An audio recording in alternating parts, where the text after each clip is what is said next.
record. So here we go. Let me welcome Jerry Otis from New Mexico. We were just chatting earlier about the amazing sort of richness of his life in and with type, including obviously work in the medical sphere and work with veterans, but also including some years where he was a furniture designer and maker. So we've got a real richness of experience that Jerry brings to his reflections on type for us this afternoon, and it's a great pleasure to welcome you. Thank you, Jerry. He is very happy to be here, but he does say that he has 2 novels to finish after this. So we'll look forward to your presentation, Jerry, and also to the novels when they come out. So over to you. Okay, thank you very much, Jerry. I first took the MBTI in 1962 when I was a graduate student at the University of Arizona. My dissertation advisor, Richard Cohen, wrote the first review of the MBTI for Burroughs Mental Measurements Yearbook. I have taken the MBTI every few years over the last 5 decades, and the numbers on the different scales have changed only slightly. I have always been classified as an INTP. So in what might be considered a test-retest reliability study with an N of 1 and many replications, the results suggest that I appear to be very clear and consistent about my type preferences. I have used the MBTI in individual, marital, and group psychotherapy for over 40 years. I have employed it in several different kinds of research contexts, including clinical problem solving, medical education, moral decision-making, and the manifestation of mental disturbance. In all of those contexts, over many years, I have found the type indicator has contributed to my understanding of the phenomena under consideration and vice versa. I included the MBTI when psychiatrist John Graham, medical sociologist Lois Dilatosh, and I decided to begin a longitudinal study of medical students at the University of New Mexico back in 1967. A year or 2 later, I met Isabel Myers and Mary McCauley when they put a note on a bulletin board at the APA convention in Washington, D.C., seeking people using the MBTI in research. That began a long and beneficial association with 2 of the great icons in MBTI history. Originally, our project was aimed at studying attitude change in medical students. We were inspired by a study that found that medical students became increasingly more cynical as they went through medical school. We figured that might very well affect patient care and therefore was an important area to investigate. More recently, a study found that a decrement in empathy is still occurring in medical students. After citing much MBTI research in medical education and its widespread use in career counseling, the authors still made it a point to state on 2 separate occasions that, quote, this instrument has little credibility among research psychologists, unquote. Needless to say, I was not one of the research psychologists they consulted before uttering this fabrication. A representative of the Bureau of Health Manpower learned what we were doing and suggested that if we added collection of data on specialty preferences of medical students, that they would provide us some money in the form of a government contract. On the one hand, it was to our benefit as it had allowed us to recruit Naomi Quink, Wayne Mitchell, and a number of research assistants to work on the project and pay for equipment and services that we needed. On the other hand, it was a deal with the devil in that they now could steer the course of the study and make demands on us that were not necessarily good ideas. But we agreed, and in just a few years, the project became somewhat of a monster. Let me switch screen here.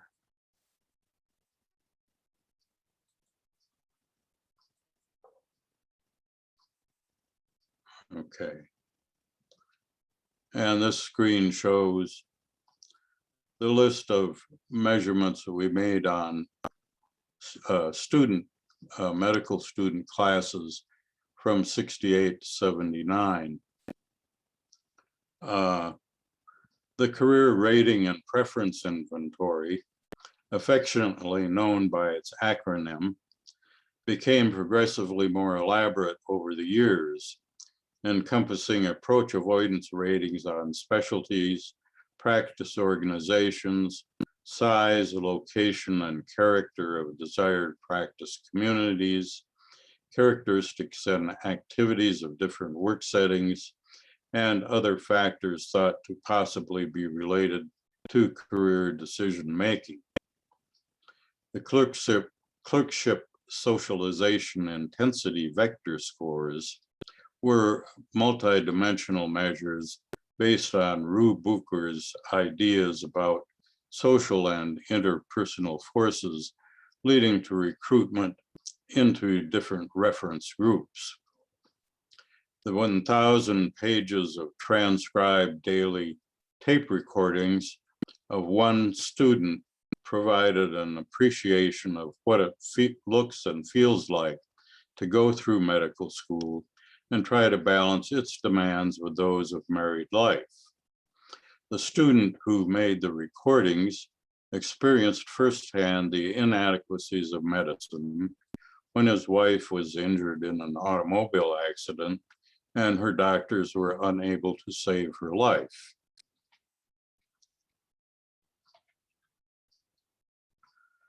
In addition to student assessments, we obtained a sample of physicians representing different work settings and specialties practicing in 5 regions of the country and had them take the MBTI and the physician work setting instrument. We contracted with the American Medical Student Association to develop assessment instruments and do data analyses for their various research experiential programs, such as medical education and community orientation. We also collected data from our medical school faculty on the student faculty role questionnaire and compared different departments with each other. We developed a taxonomy of American medical schools based on their institutional characteristics and related it to the production of different kinds of physicians. One of the bad ideas we were coaxed into pursuing was development of a mathematical model of physician career dispositions in the style of some econometric models of that era. What I'd like to do is start with a sampling of our original goal of studying attitude change in medical students as it is conditioned by psychological type.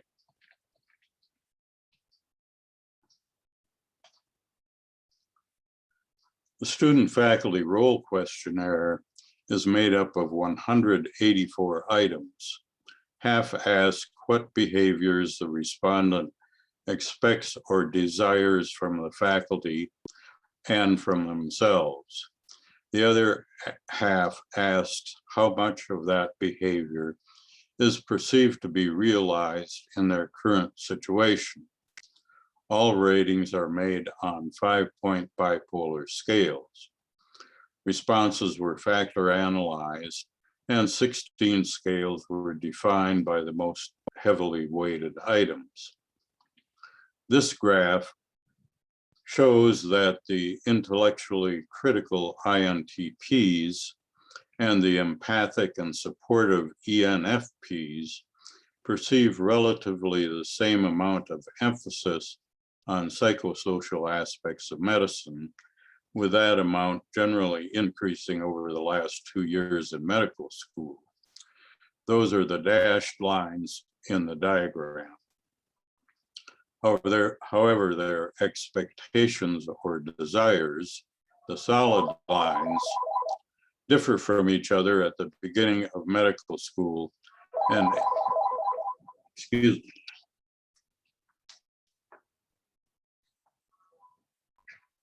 and the expectations of their desires, the solid lines, differ from each other at the beginning of medical school and end up with an inverted relationship with each other by the end of medical school. Both INTPs and ENFPs experience a decline in the importance they place on psychosocial aspects of medicine in their first 2 years in medical school. But during their clinical years, the INTPs have a change of heart, while the ENFPs continue to depreciate these values. So even though they see their environment in pretty much the same way, their experiences of it are different. ENFPs track a path of disillusionment, while INTPs get inspired about psychosocial matters during their clinical years.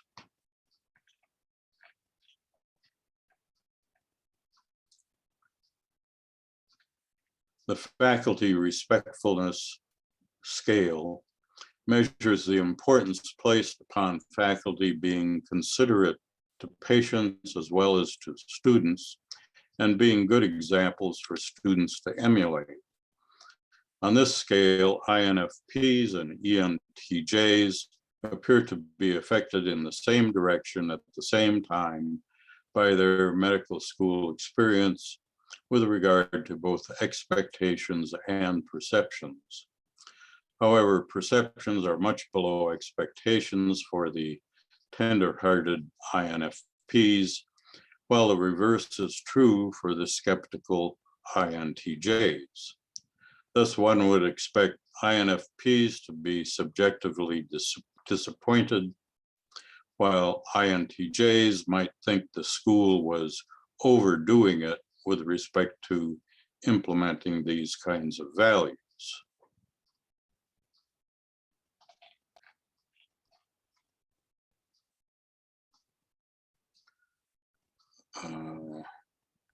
Okay, this is a student role, ideal student role scale, and it's defined by good student behavior listed at the bottom of the chart. It's defined by the kinds of items below the chart. Expectations are higher for ENFJs than INFPs, with values eroding for both during the first 3 years, but on the increase by the time of graduation. Both groups perceive less emphasis in this medical school on these values during this first 2 years, with a bump in year 4. However, perceptions are lower than expectations for ENFJs, while perceptions are higher than expectations for INFPs. Overt demonstrations of studiousness are not the kinds of behaviors that INFPs would find appealing. On the other hand, the responsive and responsible ENFJs are disappointed in the amount of reward they perceive they receive for their good student behavior. There are many other type differences in expectations and perceptions of medical school. I just wanted to illustrate here that type plays a dynamic role in student experience of their environment and presumably in creating their motivations for action and decision making.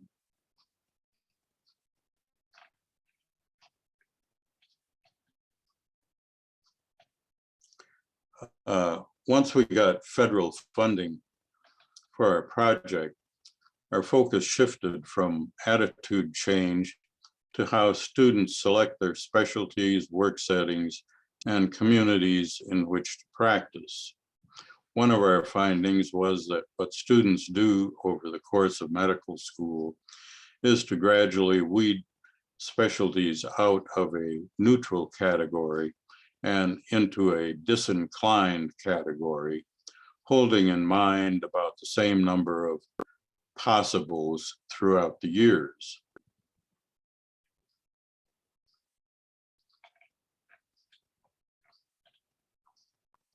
One of the things we wanted to do was to track the inclinations and disinclinations of different specialties for different types over the years, as shown in these charts. Here we see INFPs being increasingly attracted to psychiatry while disinclined toward orthopedics. ISTJs and ESTJs want as little to do with psychiatry as possible, as you might expect, while ENTJs tend to favor orthopedics. Note that the INTP preference for psychiatry, the green triangles in the top graph, in the third and fourth years corresponds to their increased desires for psychosocial emphasis on student-faculty role questionnaire. While the different types are more homogeneous than the group as a whole, there's still a lot of overlap between them.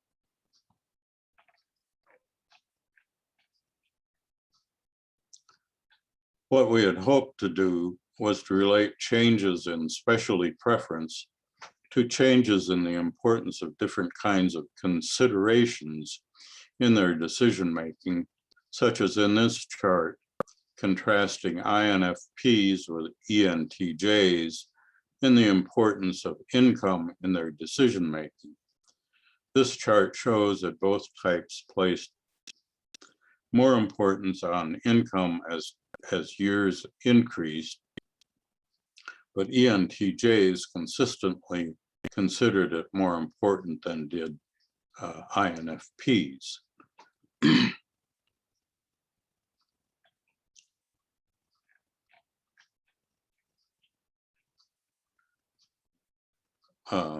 What we had hoped to do was to relate changes in, Unfortunately, by the time we introduced these measures, we did not have enough cases to break it down by every type for every year and still get very stable numbers. So these charts are for all types combined. As you can see, the importance of such things as income, job security and benefits, and opportunities for professional advancement increased over the years for the total group, especially after medical school. This scale is from entry to medical school to up to 11 years after. And the numbers on these last few are pretty small, so I wouldn't trust them greatly, but they indicate the general trend.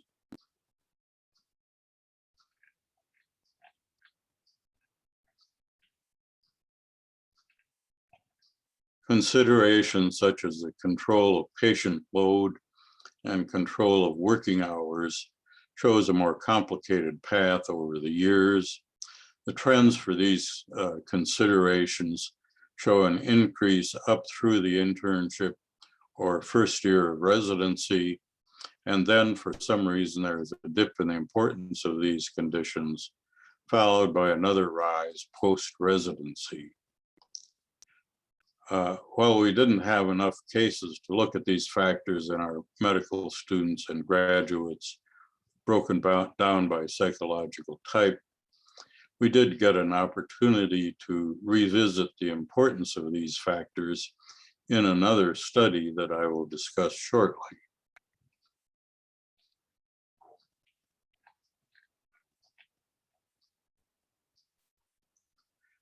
Many years after the project ended, I was looking for a way to assess differences in the elements of categorical independent variables such as psychological type on continuous dependent variables.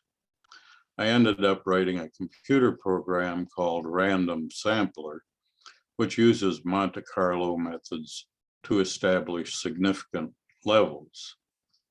The program takes the mean score obtained by each category or psychological type and compares it to the distribution of mean scores obtained by taking a large number of random samples from the total group of scores.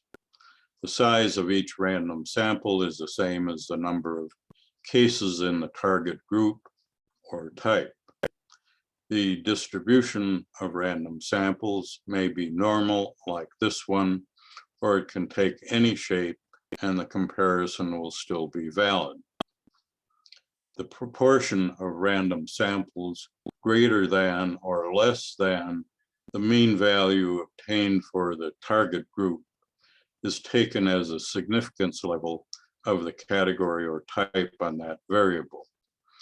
For example, if 97% of the means computed for the random samples fell below the mean for the target type, then its significance level would be 0.03. I call this procedure Salience Analysis, since it identifies the degree to which the average score for the type stands out from that for the total group.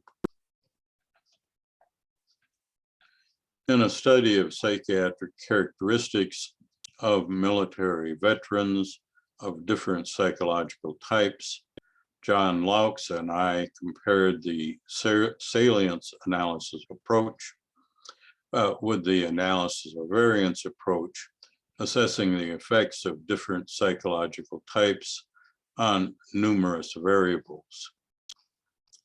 As you probably know, the analysis of variance approach assigns a total effect on a variable to the combined effects of different factors or independent variables and their interactions with each other, along with an error term. In the majority of our cases in this study of military veterans, the dimensional and interaction effects that appeared in analysis of variance could be accounted for by the effects of one or two psychological types operating by themselves.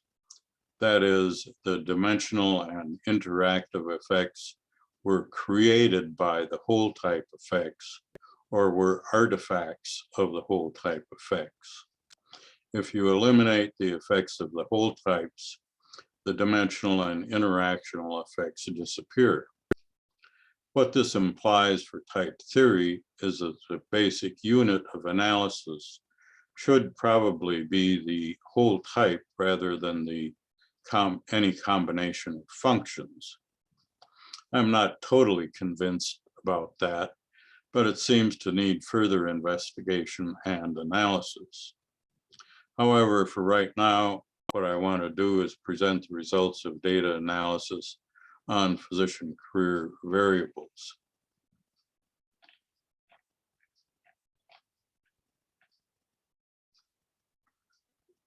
Okay.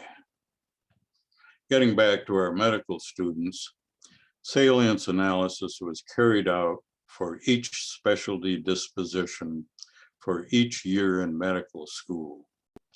The result was a type table with 175 significant findings.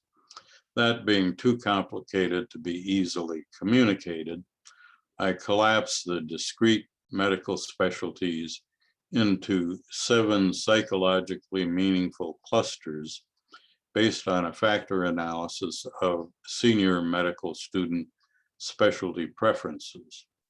The clusters were internal medicine, surgery, OBGYN, psychiatry, family medicine, technique and instrument-oriented specialties such as ophthalmology, ENT, dermatology, and diagnostic specialties such as radiology.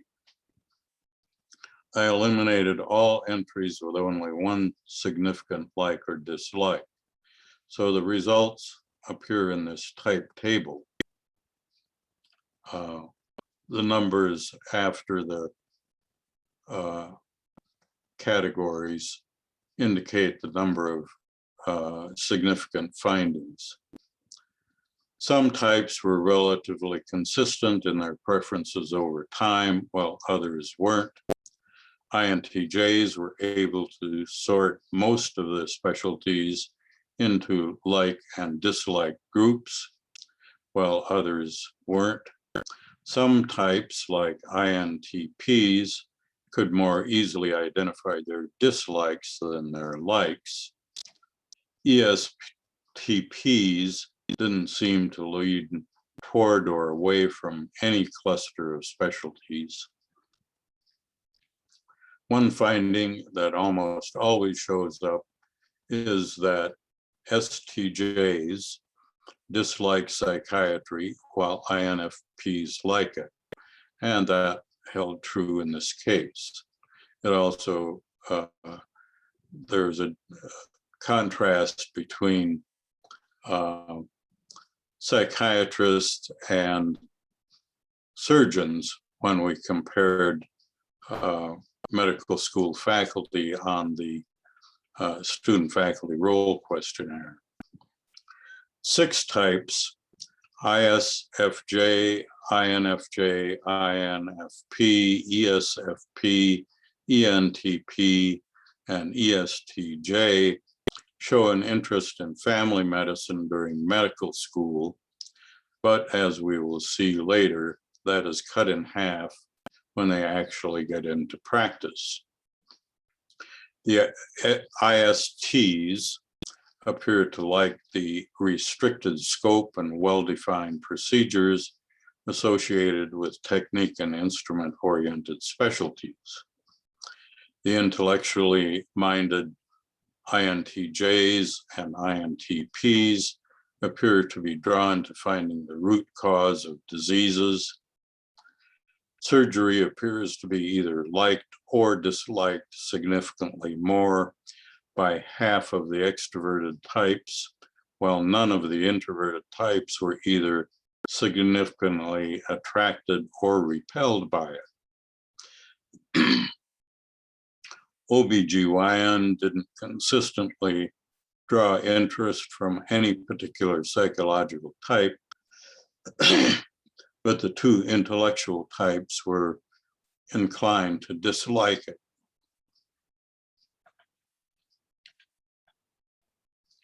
Being able to anticipate and meet the array of demands for different kinds of physicians with a corresponding array of supply within an acceptable time frame and within a democracy is a very difficult problem. Governments in the US typically don't like to deal with problems that can't be solved within 4 to 8 years, and this is one of them. The political winds changed, and with it, the financial commitment to our project. The powers that be decided to muddle through, trying to solve the problem by building more medical schools, increasing funding for departments of family medicine, increasing the number of foreign medical graduates, and increasing the number of nurse practitioners. But the new docs and even the nurse practitioners didn't stay in the small communities and underserved areas, and many of them later opted for new residencies. Even students who promised to serve in underserved areas in exchange for payment of their educational expenses reneged on their contracts. After every 5 years after our project ended, someone would warn about the impending deficit or excess of certain kinds of physicians, but no long-term plans were ever implemented. Currently, we appear to have deficits in psychiatry, surgery, and even primary care. And there continue to be chronic difficulties in recruiting for certain work settings, such as the Veterans Administration and Public Health Service. When the projects ended, the members of our team went off in other directions, and the data lay dormant for 5 decades. In 2018, I decided to see how many of the graduates I could find on the internet, and I was surprised to be able to find 86% of them, most of them still practicing. So I found what specialty they ended up in, the type of practice setting they were in, and the size of their community of practice. Using the same set of specialty clusters as before, I used the selection ratio type table program to compare types assessed at time of admission to medical school for over and under representation. And I used Salience Analysis to backwardly predict scores on numerous continuous variables measured 50 years earlier. There were nearly 800 significant results, but I will focus only on those related to psychological type here.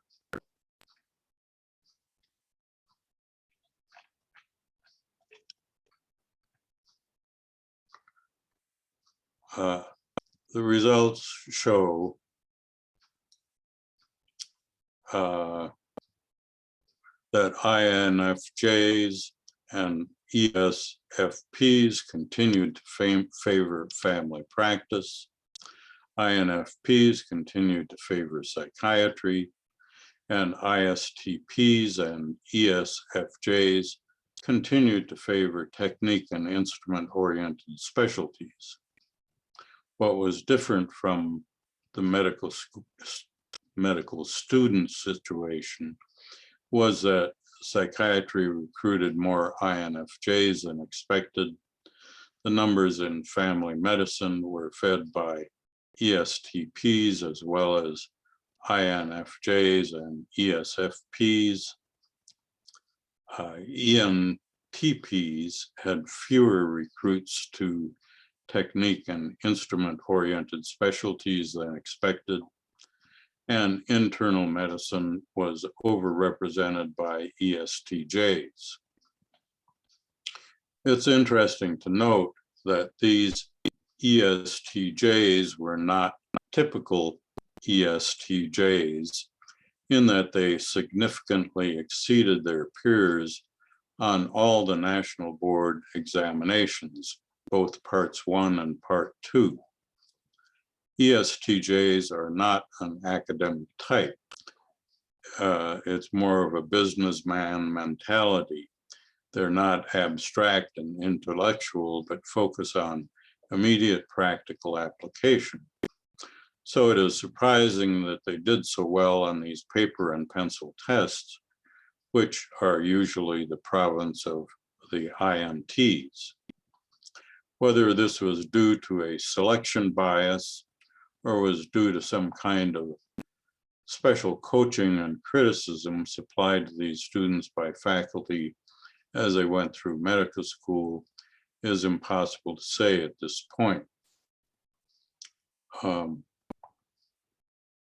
it was still impressive that after 50 years, the type indicator was still able to show some significant associations with specialty selection.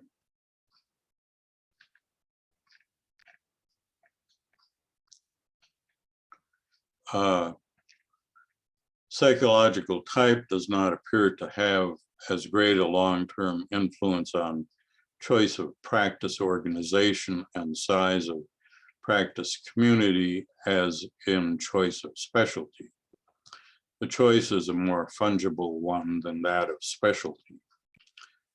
ESFPs with their inclination towards family practice are more likely to be attracted to small town living. INFPs know that small towns are not the place for them.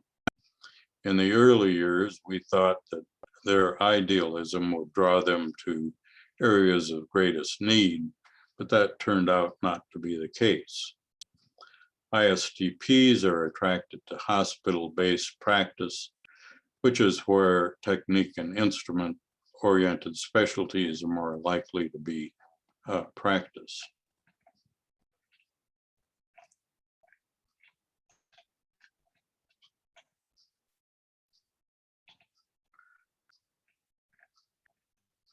One of our projects was to develop a taxonomy of physician work settings based on the activities and characteristics of those work settings or niches. We expected that it was these niche characteristics that would appeal or repel different psychological types. A pool of potential items was developed for a questionnaire, then refined, pre-tested, and given a final format. That format consisted of respondents indicating on a 6-point scale the degree to which each item was characteristic or uncharacteristic of their work setting, and at the same time indicating whether they wanted the item to be more frequent, less frequent, or about the same by placing a plus, minus, or equal sign at the level they chose. Naomi Quink and Martha Albert managed the project, obtaining from the American Medical Association a list of doctors who practiced in different specialties and work settings in 5 different regions of the United States. They sent them letters to see if they would respond to the questionnaire and also take the MBTI with the promise of a summary of the study results and individualized MBTI feedback. 477 doctors responded with usable questionnaires, estimated to be about a 40% response rate.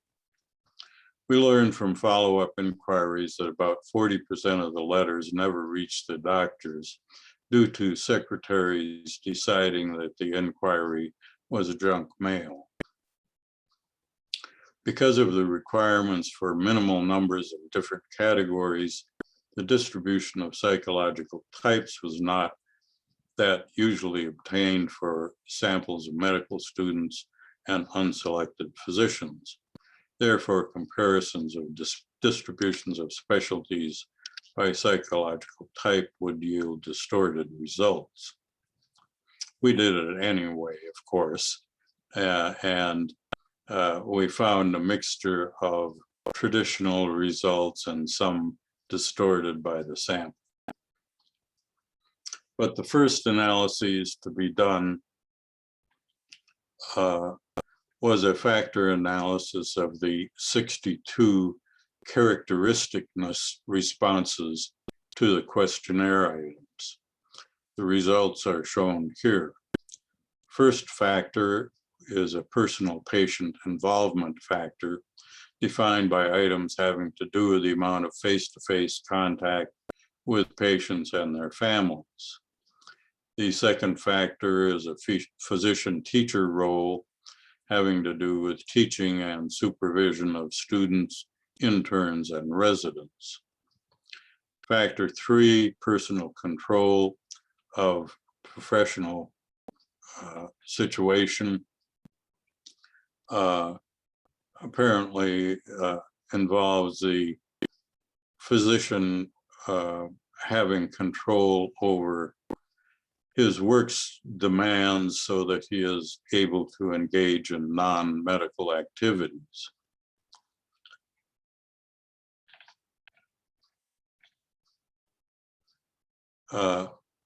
Factor 4 is medical innervation, trying out of new ideas, having access to new developments, being on the cutting edge of some medical area.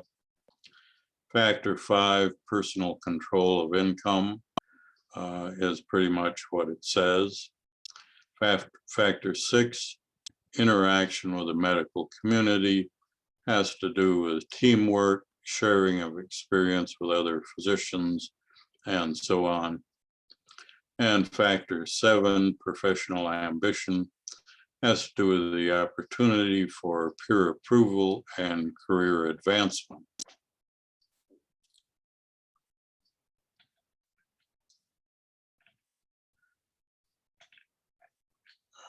Okay. My random sampler program was not available at the time that Naomi and Martha did their original analyses, so they presented the results in terms of basic function contrasts, not in terms of whole type effects. A few weeks ago, I took the factor scores for each type, ran them through the Salience Analysis routine, and compared them with the total group of scores to identify whole type effects. This chart shows how the different psychological types over the course of their careers manage to sort themselves into work settings with different clusters of characteristics. And I'll briefly go through what this shows. ISTJs appear to be ambitious, but with low amounts of direct patient contact. Their neighbors to the right, the ISFJs, are not teachers, not ambitious, and don't engage in medical innovation. Types high on physician-teacher role are INTJs and ENTJs. INFPs do not appear to be seeking status within their discipline, do not interact much with other physicians, and don't have much control over their income. ESTJs and ESFJs are able to control their income and/or opportunities for aspects of life other than medicine. Types with low control over income include ISTPs, INFPs, and INTPs. The high patient involvement types are INFJs, ESTJs, and ENFJs, and this may perhaps be for different reasons. It is interesting to note that adjacent types may be at the opposite end of some dimensions of work setting characteristics. Extreme scores on each of the dimensions are significantly associated with at least one psychological type, but three types, ISFP, ENFP, and ENTP, do not stand out on any of the work setting dimensions. And we now move into physician satisfaction. With the niche that they are in as a function of psychological type. There is a 4-point scale going from satisfied with both work setting and specialty to dissatisfied with work setting to dissatisfied with specialty to dissatisfied with both. And that is highlighted in green in the chart. ISTPs have a higher average score on this dimension. That is, they were more dissatisfied than other types, while ESTJs had lower average scores, were more satisfied than did random samples taken from the total group. ISTPs also wanted fewer characteristics to remain the same than did randomly drawn frequencies from the total group. INFPs considered fewer items to be irrelevant to their satisfaction, while ESFJs thought more items were relevant. Stated differently, INFPs found more characteristics to play a role in their degree of satisfaction, while ESFJs found fewer work setting characteristics to be related to their career satisfaction. The differences in terms of plus and minus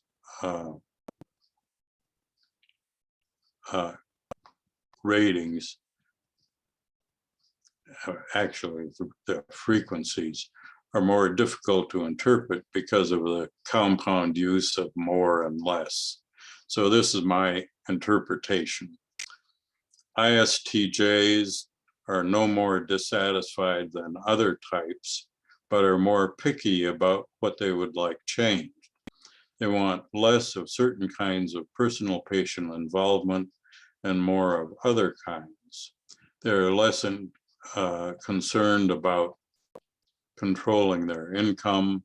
They want more opportunities for teaching, more medical innovation, more interaction with the medical community, and more opportunities for peer approval.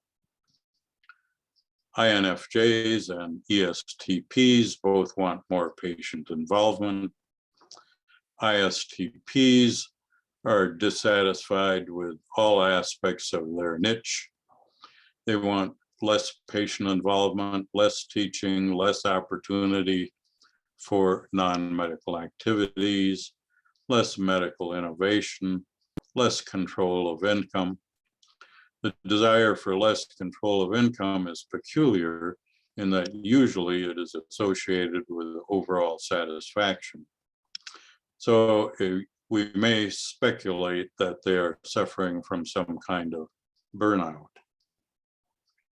ISFPs want more patient involvement, more teaching, more medical innovation, more opportunity for peer approval. ENTPs want more opportunity to engage in non-medical pursuits. ESFJs want less patient involvement and less opportunity for peer approval. And ENFJs want less patient involvement and less teaching. To summarize the results of all these studies, first of all, different psychological types desire different behaviors on the part of faculty and themselves in medical school, and these expectations may clash with reality of going through medical school, resulting in different subjective experiences of the process. The way in which these differences may motivate students and affect career decision-making is an area for additional research. Medical student specialty choice is a process in which alternatives are discarded from a neutral category over time. These tentative choices may be re-examined and resorted from time to time, depending most importantly on direct personal experience, particularly in the clerkship years. Some psychological types are able to sort specialties into like and dislike groups better than others. Some psychological types are able to find one or a few specialty categories that are sufficiently compatible with their nature that they are content with spending a lifetime in that specialty. Physician work settings can be characterized by the activities and features associated with them. These characteristics may be summarized in terms of a few basic dimensions.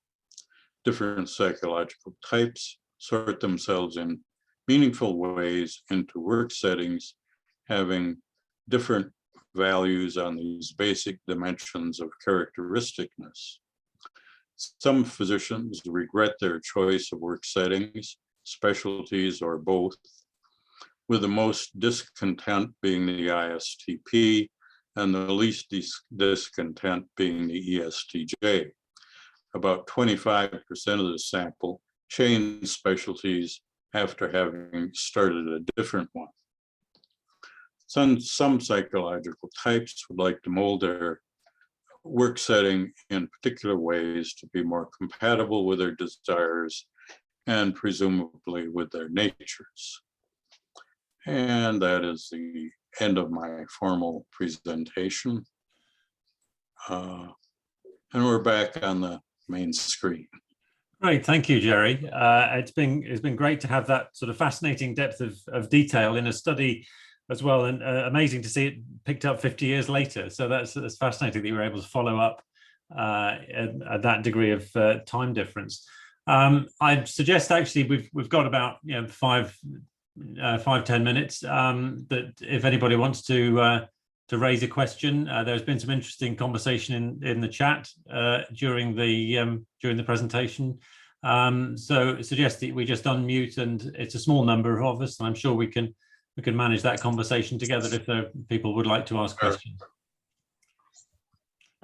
Jerry, Marianne Sutherland, I wonder if you looked at, if you did any research on emergency physicians. Somewhere, and I can't remember where, many years ago, I read some interesting information on emergency doctors. And that was where, from my type, the SPs, they seem to enjoy the aspect of the emergency room, etc. I wondered if you had any more knowledge on that particular group, the emergency doctors. We didn't have them separated out specially. Okay. However, anecdotally, a number of emergency room physicians that we talked to like the excitement of it, and they tend to be judging types who can make quick decisions when they are needed. Probably maybe ESTJs, ESFJs sometimes. That's about all I can say at this point. Good, thank you. Other questions, reactions, comments? Simply unmute yourself and dive in. Marianne, I, as a career counselor, I had opportunities to counsel medical students, and my daughter actually is a physician.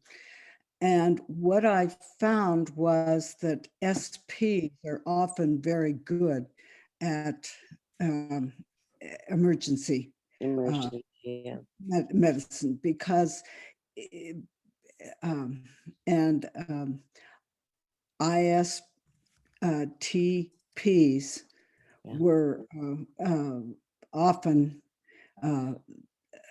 involved in emergency medicine because they could make those quick decisions.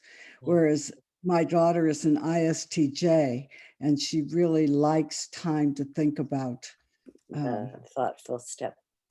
Yeah. Thank you. That makes sense. The study that I read, and it was many years ago, I think the ESTP seemed to, at that time, seemed to suggest that they loved it the most. So, you're certainly making sense there too. Thank you. You're welcome.